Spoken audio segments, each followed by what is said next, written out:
Today we are going to be looking at police ethics, the use of force, investigations, interrogations, and lying.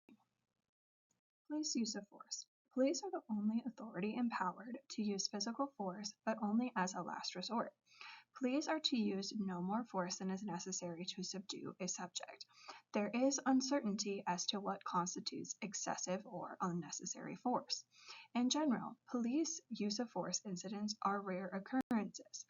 Concerning the use of excessive force, there were more than 2,000 sustained citizen complaints in the United States in 2002. The U.S. National Vital Statistics System tracks death and the causes of death, including death caused by firearm origin killings.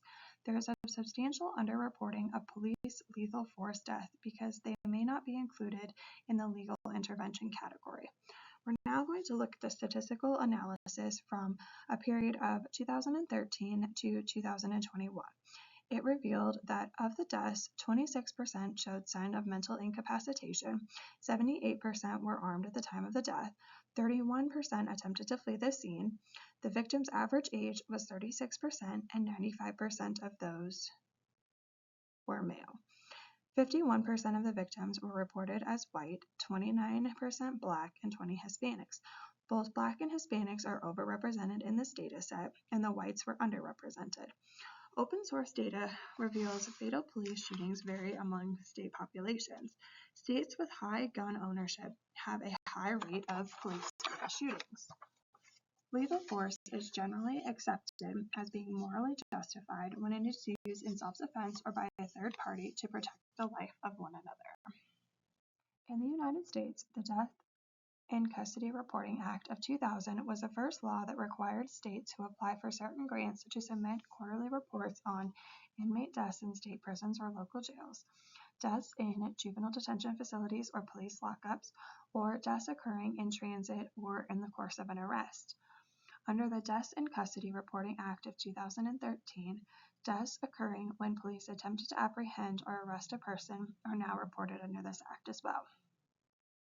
In its technical report on arrest-related deaths of March 2015, the Bureau of Justice Statistics indicated a number of issues with collecting data on these topics.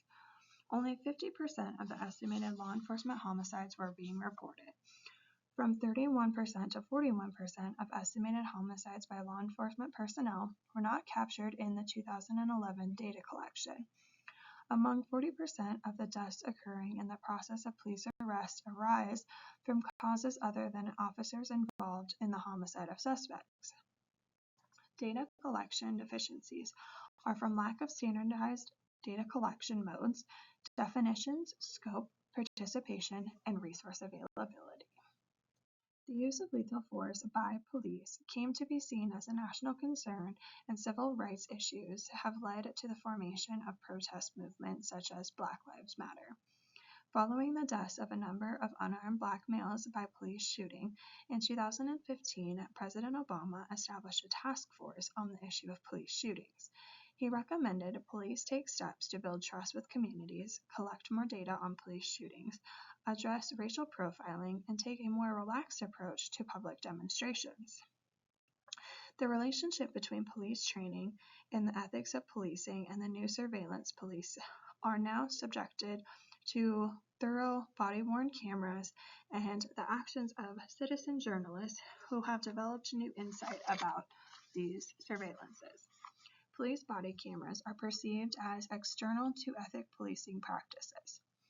The Attorney General issued an updated use of force policy to federal law enforcement agencies, in which features of the new policy include officers are to be trained in de-escalation tactics and techniques so as to gain voluntary compliance before they are using force. Officers are placed under an administrative duty to intervene to prevent or stop an officer from engaging in excessive force. Officers must recognize an affirmative duty to request and render medical aid when necessary. Events involving police shootings and the use of force are now regularly captured on telephone cameras by bystanders and published online and in the news media. The rise of citizen journalists brings an increasing likelihood that police attention will be captured visually by citizens and then broadcast in the media, sometimes contradicting prior police accounts or casting doubt on public statements about justification for police use of force. Courts have held that there is a general First Amendment right to film police in public subjects to a reasonable time, manner, or place restriction. Filming police in public is considered a form of information gathering. Filming deters police from abusing power and will promote accountability. When we look at the continuum of force, some questions to ask are what guidance is given to police by their employer departments concerning the permissible degree of force to be used in the interaction with citizens. A common approach is for policing agencies to instruct officers through a written policy that must adhere to a continuum of force. A typical linear continuum of force policy shows an ascending scale of action that police can apply in handling street situations. First, presence. Second, persuasion through verbalization. 3, command verbalization. Firm grips, pain compliance, impact techniques, and finally, deadly force. The dynamic involved in the use of force represented by the wheel mode reflects the intent of the law and the changing expectations of a society. When officers are provided dynamic training, they are better equipped to make appropriate use of force decisions. The Dynamic Resistance Response Model, or the DRM, prepares officers to link the use of force continuum with the 4 categories of suspects: non-resistant, passively resistant, aggressively resistant, and deadly resistant. In what circumstances is it appropriate for police to use force? In the early days of policing, police on the streets employed force as a matter of course to keep order and to enforce their will. Military veteran police who have experienced combat found it stimulating and might find it difficult to adjust their mindset when in the career of law enforcement. The International Association of Chief of Police Code of Conduct offers guidance on the use of force. Research studies have revealed that deadly force action is most likely to occur in the following circumstances in descending order of probability: domestic violence or other disturbance calls, robbery in progress, burglary in progress, traffic offense, a personal dispute or an accident, and a stakeout or a drug bust. The FBI provides guidance to its agents by specifying 4 categories of threat to which it may be appropriate to respond with deadly force. Those are: a suspect poses a weapon or attempts to gain access to a weapon. A suspect is armed and running to gain the advantage of cover. A suspect who is capable of inflicting death or serious injury with or without a weapon and is demonstrating an intent to do so. Or a suspect is trying to escape a violent confrontation in which they have inflicted or attempted to inflict death or serious injury.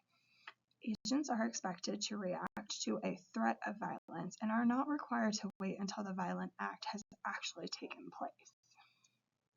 Surveys have found police are more likely to use excessive force if they believe that real police work is action-oriented crime fighting and not solving problems. Police Foundation surveys concluded on police officer opinions on the use of force. They found most police officers disapprove of using excessive force. A substantial minority believe that they should only be permitted to use more force than the law allows. A substantial minority believe that using more force than permitted by the law was sometimes acceptable. In cases of physical assault on police officers, almost 25% believed using more force than was legally allowed in that situation was acceptable. More than 4 out of 10 police officers said that always following the rules was not compatible with doing police work, and only 7% of officers thought that police should be allowed to use physical force as a response to verbal abuse. The Miami-Dade Police Department requires that officers file a report if force is used in an interaction with the public in the following circumstances: force is applied that is likely to cause an injury or receive a complaint. An injury results or may result from a struggle. There is a complaint of an injury. A chemical agent is discharged. A baton is used. A neck restraint is utilized. Or there is an injury or complaint of an injury that resulted from guiding, holding, calling, directing, or handcuffing a person who often resisted. Police should delay desires to immediately bring citizens into compliance with police orders and take into account that angry or emotionally charged persons are less likely to initially comply with a police order. Numerous studies have revealed that salience of the following circumstances and factors is important.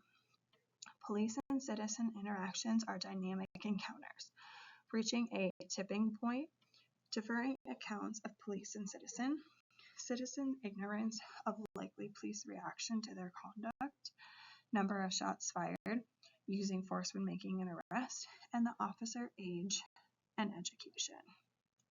Procedural justice describes how police can exercise power in a fair and just way through the quality of treatment that is given to citizens in their decision making. This has been termed process-based policing. Hotspot policing is based on a geographical location and involves a concentrated police presence in that area with a greater than average criminal incident. Stop and frisk practices also raise questions about police fairness and legitimacy. Generally, 4 components make up procedural justice. Dialogue encourages citizen participation before a decision is made. Neutrality in decision-making is demonstrated in dialogue with citizens. Respect for citizens is demonstrated through the interaction, and trustworthiness is present. Research reveals that when police officers treat people with courtesy and respect, police legitimacy is enhanced, and this will promote a compliance with commands. Changing police procedures to incorporate procedural justice means allowing a citizen to offer an explanation before decisions are made, explaining to citizens how and why decisions are being made, providing citizens with a means to comply, and always treating them with respect. Why should police implement process policing? Police might claim that policing is dangerous and that it would be safer if they project dominance, but studies show that coercion and handcuffing, commanding, and arresting has minimal impact on compliance. Some evidence exists that procedural justice extends beyond police and citizen interactions. Procedural justice has been critiqued for ignoring historical, cultural, community, and familial influences on the perception of police legitimacy. In Tennessee v.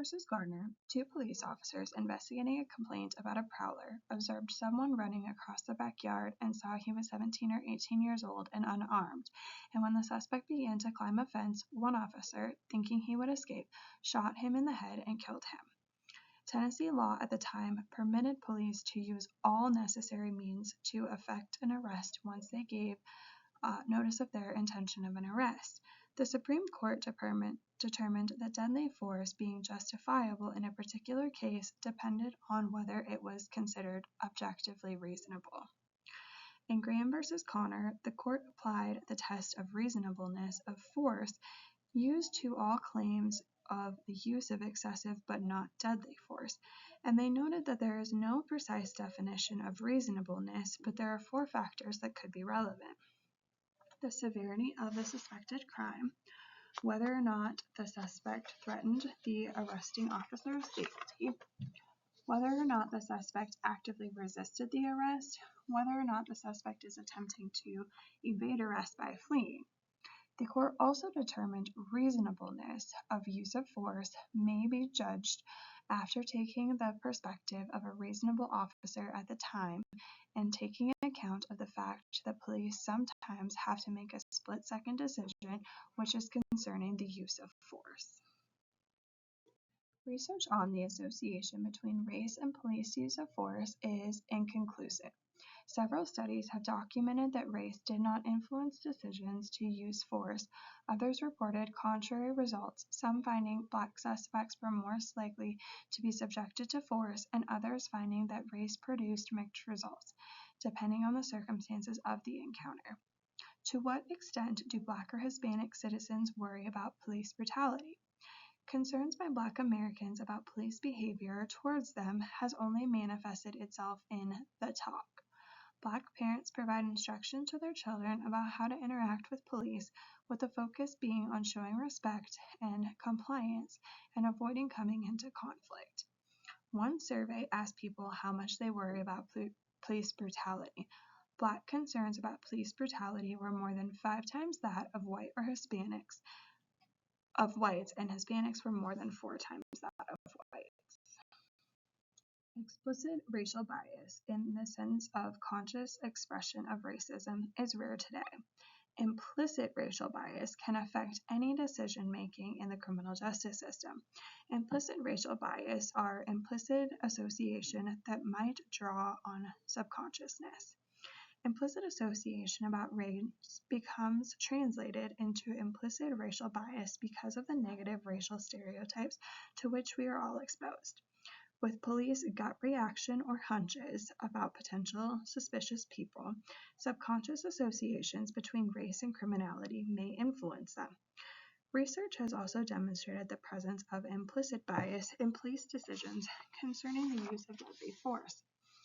Police use of force tends to be more frequent in high crime areas that are often associated with minorities, and it has been argued that neighborhood factors such as minority disadvantages may endanger psychological factors in officers that make recourse to excessive force probable. There are 3 theoretical approaches to the causes of police use of excessive force. Psychological theories on individual officers apply the rotten apple argument that there is no systematic issue and it is merely an arbitration. Sociological theories regard police culture as a determinant factor when police are seen as being isolated from citizens. Organizational theories focus on systems in place of managing officers. The rotten apple explanation. Personality types of police are associated with high use of force rates. There is a relationship between police shootings and low self-control. Proposals for responding to the rotten apple view include early warning systems to target officers who show indicators of poor conduct. Sociological approaches recommend community policing, and civilian review boards and organizational approaches argue for designing better policies for internal control. Police often characterize excessive force as an aberration by a particular officer, but many argue that police brutality is systematic. Research investigated the relationship between media and police.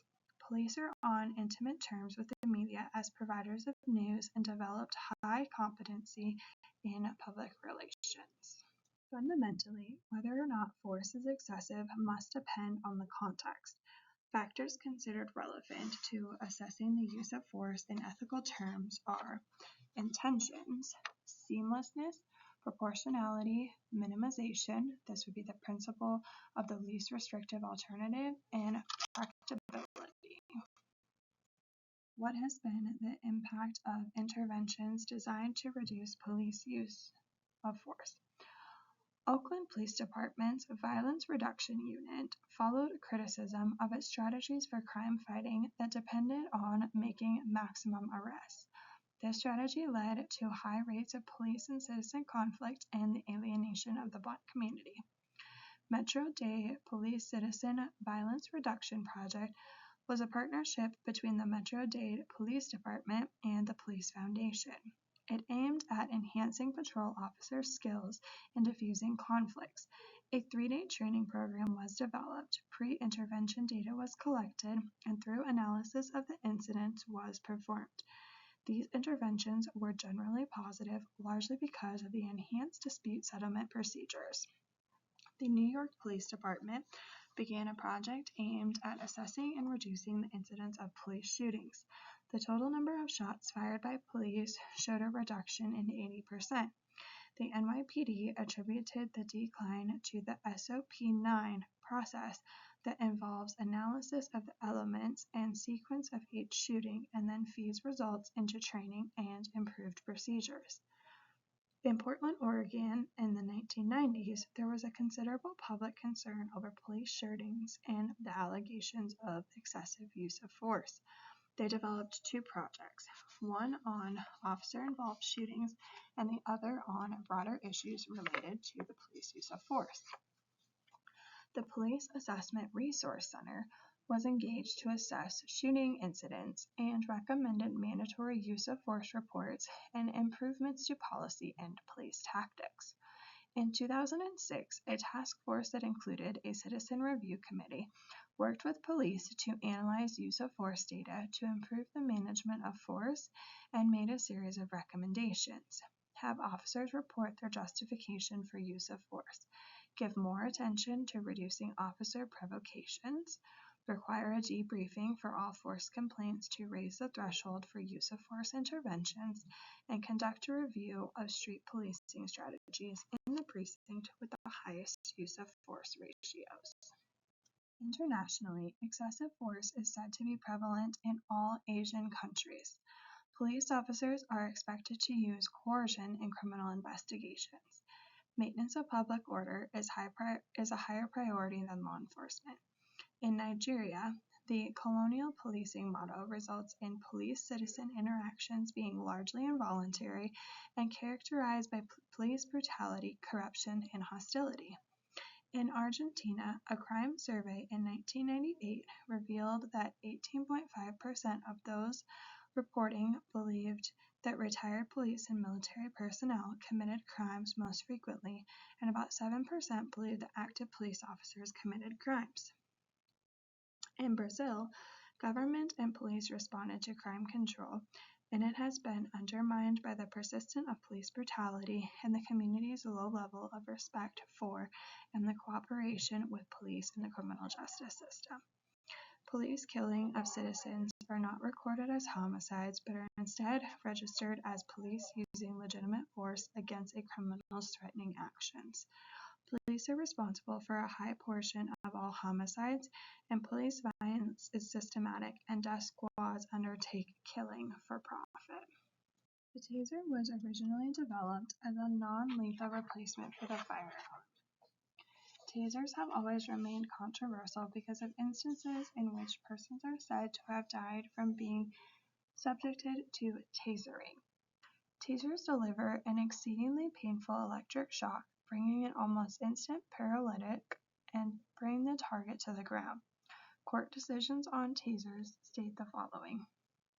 An officer using excessive force when they deploy a taser against a person whose crime is minor and who is not actively resisting, attempting to flee, or posing any intimate danger to others. Minimal defensive restraints, including stiffness of the body to impede being pulled from the car or raising an arm in defense, does not make the use of taser reasonable. Taser use is not objectively reasonable when subjects pull away but actively resist arrest, attempt to flee, or pose immediate threats. A balance has to be struck between the risk faced by police officers and the efforts to curtail injuries to those police seeking to bring under control. A key issue is assessing the level of risk to the officer. It becomes critical for police departments to develop rules and procedures to correct taser use to avoid misuse so the tasering does not become an automatic police response in every risk situation. Such procedures ought to consider groups from whose taser use would be inappropriate, even when an active level of resistance is present. Taser use when forced with only passive resistance may be criticized for applying too much force because the threat of the officer is negotiable. Research into police use of tasers includes an analysis of 2004 to 2010 use of force data for a medium-sized municipal police department. The level of resistance offered by a person is a significant determinant of the level and the type of force that is used by an officer. Subject resistance following an ascending continuum from presence, verbal, flight, physical, and weapon stage. The analysis revealed the following. Taser was used in over half use of force incidents. Cases involving taser use were associated with more racial and ethnic minority and male subjects. Incidents tend to involve relatively lower levels of resistance compared to instances of other studies. Taser was less likely to be employed when the level of resistance was present, physical, or weapon.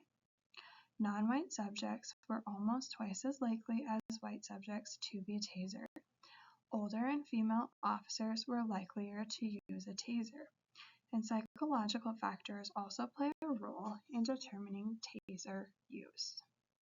A content analysis of cases involving officers arrested for crimes involving inappropriate use of tasers with little to no substantial situational risk to the officer found criminal misuse of a taser associated with suspects already in handcuffs or against a person who was not a criminal.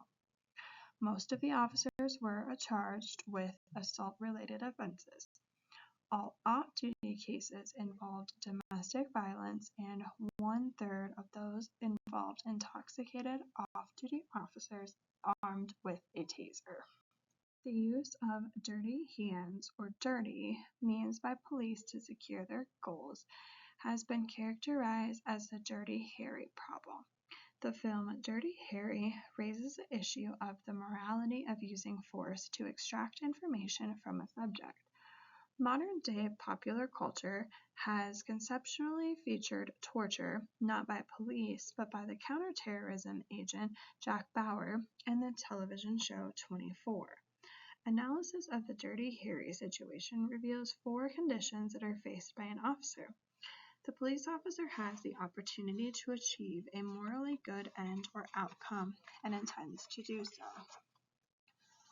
The means used to achieve this good end are normally considered morally wrong or dirty. The use of these means is perceived by the police officer to be the best or only practical means of ensuring that a good end is met. The good likely to be achieved far outweighs the bad consequences of using dirty means, a perspective held by the utilitarianism. The crux of the problem raised by Dirty Harry in 24 is whether means that are illegal or morally questionable may be used to achieve moral ends. Employing dirty means to achieve moral ends in a noble cause corruption. Do police expect mentally disordered people they encounter to display hostility or violence? Research has suggested that persons who are mentally ill are no more hostile or violent than the general public, but there are some exceptions. Studies in the 1992 to 1996 era found that those psychotic symptoms were more likely to self-report illegal or violent behavior. When treatment and medication regimens were not followed, self-control is diminished. The use of alcohol or illegal drugs aggravates symptoms of mental health disorders and negates the effect of any medication. When mentally disordered persons experience stressful events, their emotional reaction is likely to be more intense and to express itself in a negative manner. Officers are concerned about interactions with mentally ill persons because of their perceived unpredictability. Self-report data from 2 municipal police forces found physical force was used less often against those perceived by police to be mentally ill. All suspects who physically resisted, possessed a weapon, or displayed hostility were significantly more likely to receive force compared to others without those characteristics. Mentally unstable suspects were significantly more likely to physically resist or assault officers and possess a weapon. The issues associated with mental illness in policing have led to the development of specific police strategies such as crisis intervention teams, which intended to improve police response to this population. Teams of trained officers are often paired with mental health professionals in a community to respond to calls that involve mentally unstable people. The specialty officers, trained in de-escalation techniques, are able to relieve patrol officers of the duty of responding to these calls. CIT training is not intended to eliminate use of force, and police may still find it necessary to apply appropriate level of force to bring a person under control. The rights of suspects and victims. A suspect, that is, a person who is only suspected of having committed a crime, has certain moral rights as well as specifically defined legal rights. These include a right to life, not to suffer ill treatment, and to privacy. Suspects who have become an accused person are entitled to a fair trial. Police also have a duty to the victim of a crime that extends to the victim's family if there is a need to protect people who have been terrorized by the crime. Police are under an obligation to employ the greatest possible effort to apprehend a suspect and provide evidence for a successful prosecution. Privacy. This is a constitutional and moral right a person possesses in relation to others, particularly regarding information possessed by others or observations of others. A violation of privacy occurs with acts of observation and body searches. A person's intimate personal relations must be regarded a privacy issue as the information relating to the ownership of objects or assets, presuming the persons need not disclose assets excluded in defined circumstances. Also, regarded private are facts concerned with a person's public role. The law grants privacy in respect to certain data collection relating to an individual that may be released only under defined conditions. Retaining a DNA profile on a national database has raised privacy concerns. To achieve a balance between rights to privacy and confidentiality, the rights to protection for crime, the following principles can be applied. Accessing the interception are prima facie an infringement of privacy and are assumed a violation that ought not to be overridden except in exceptional circumstances. Benefits of violating privacy must be greater than likely costs, especially the cost of reducing the public's trust in those who seek to violate this privacy. Assessing an interception ought to be related to a serious crime. It must be not practical alternative methods for this information gathering. Law enforcement officials may be accountable for the violation in terms of obtaining any necessary warrant. A person should be informed of the violation at the earliest possible moment, consistent with not compromising an investigation. Entrapment is morally problematic because of the belief that the offenders involved in the case of entrapment have not obtained the required degree of criminality to be arrested and therefore may be trapped. Entrapment may be random or targeted at a particular person or persons, and random entrapment is considered particularly morally problematic. In the case of targeted entrapment, moral objections may cease to apply if certain conditions are met. There is sufficient evidence that the target will likely commit a crime. The persons who have committed the crime or of a similar crime, whether they are a victim of the entrapment or not, and the entrapment succeeds where other methods may have failed. Entrapment is considered a legal limit on the government's use of deception in investigation and occurs when a government agent initiates action that induces an otherwise innocent person to commit a crime that they have not prosecuted. A subjective test involves the court looking at the mental predisposition of the offender to commit the crime, and an objective test focuses on the nature of the police conduct. To what extent, if any, are police entitled to rely on deception to promote law enforcement? Deceptive practices can include acts associated with the fabrication of evidence, telling a suspect an accomplice identified them when that is simply not true, showing a suspect faked evidence to confirm their guilt, telling a suspect that they have been identified by an eyewitness, holding a lineup in which a supposed victim identifies said subject, or giving a suspect a lie detector test and telling them that it had proved their guilt. Informants. What ethical issues are associated with police use of informants? Informers supply information about other persons covertly to an authority, usually in acceptation of some form of reward and at the instigation of the authorities. Typologies of informants categorize them as the following. We have our indentured informant. This is typically someone who is arrested for a minor drug offense and accepts police officers' offers to inform on other drug dealers in exchange for leniency on their offense. Entrepreneurial agents are motivated by money or revenge and will seek out an arrangement with law enforcement. Civil-minded informants with the community values linked with law enforcement.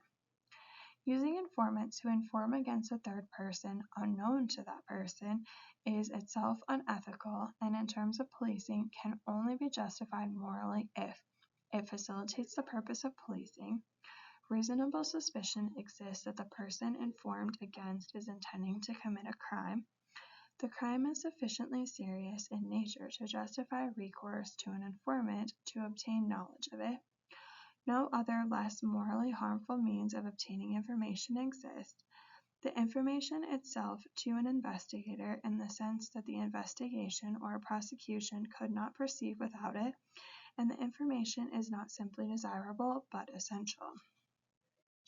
Numerous risks are associated with the use of informants, including officers' accounts of what may have been promised may not be credible. There is no collaboration of whatever payments are made. Informants cannot be tasked by other officers, and officers may not be able to deliver on their promises. There are risks associated with police forming close relationships with informants that might result in police disclosing confidential or personal information. Law enforcement agencies commonly require that informants be registered. The courts impose fewer constraints on lying during the investigative stage, and judicial acceptance of deception in the investigation process tends to have the effect of making deception in the other stages of the process more acceptably moral and more likely to occur. Both the courts and society accept the limited use of investigative techniques, such as the use of informants, wiretapping, bugging, unmarked patrol cars, and concealed radar traps.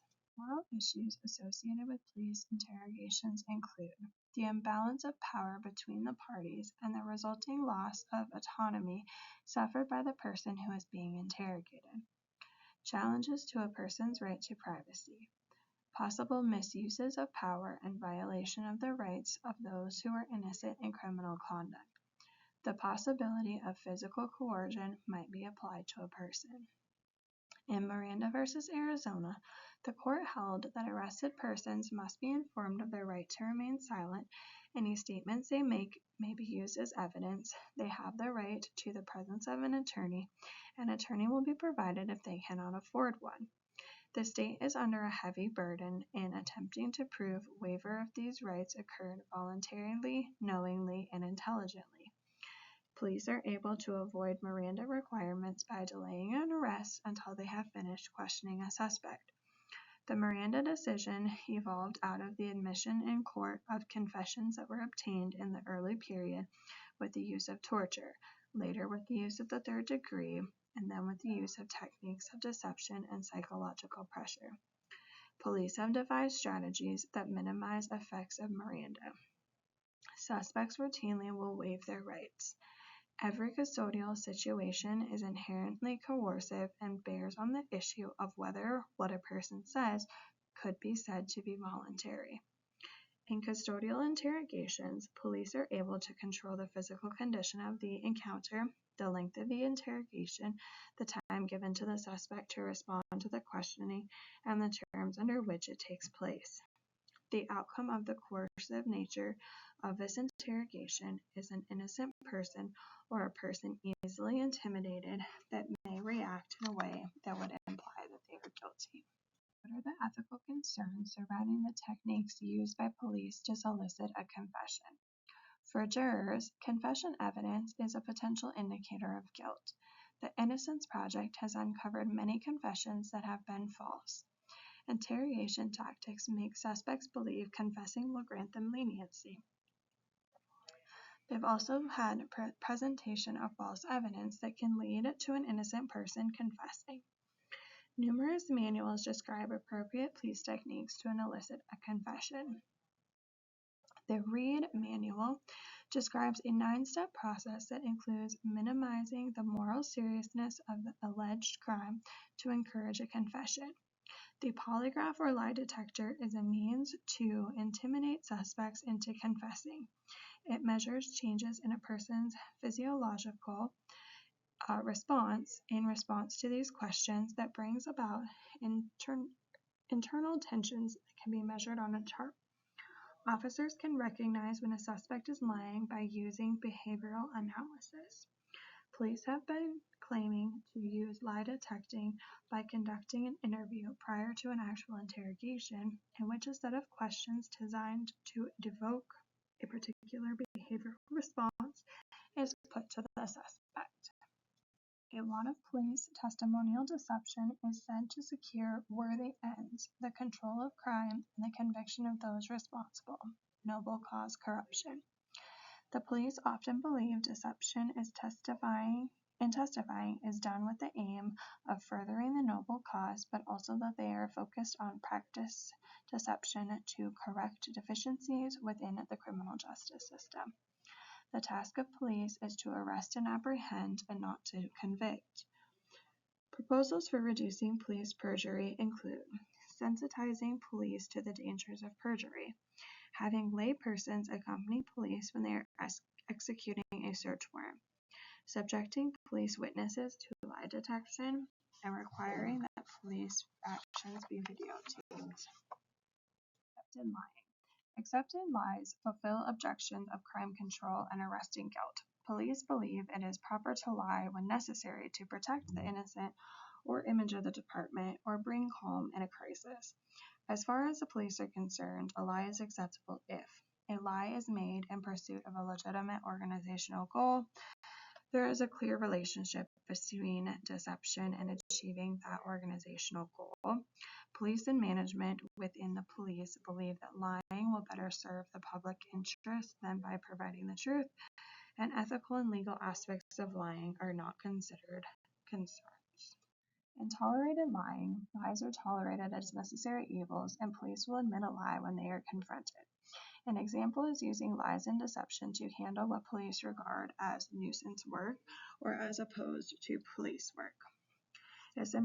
In the important areas of police interrogation, lies are tolerated and police are trained to lie. Standard police texts on interrogation techniques advocate and instruct in deception and lying practices. Police use deceit to obtain confessions as long as the actions do not shock the conscience or would induce an innocent person to confess. Deviant lying. Police lies violate police regulation as well as the law. An example, police perjuring themselves giving evidence in court. The police own terms for police perjury. Testa-lying. 3 consequences of police lying. Officers are harmed or others are harmed. Social trust is destroyed. The liar is harmed.